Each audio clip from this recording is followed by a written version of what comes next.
שלום, יש אפשרות להפחית כמות מתזים בדירות. מה שנדרש לעשות זה להקטין סינר גבס ל-20 סנטים, וכך תקן לא דורש מתז מתחת לסינר. הנה פה נגיד בצינור, האדריכל עשה לו סינר 30 סנטים, ובגלל זה, בגלל דרישה של תקן, הוספתי פה מתזים. עכשיו אם מקטינים את הרוחב סינר ל-20 סנטים, אז כל המתזים האלה ירדו. הנה למשל זה דרישה של תקן, איפה שסינר גבס עולה על 20 סנטים ברוחב, אז צריך להוסיף מתז נוסף מתחת לסינר.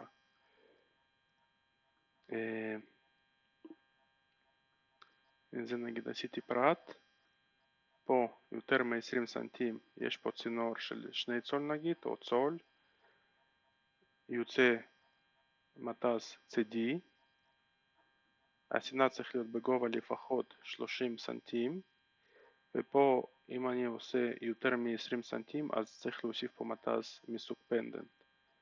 אם פה אני עושה פחות מ-20 אז פשוט סינר בלי שום כיסוי מתחת. בבקשה.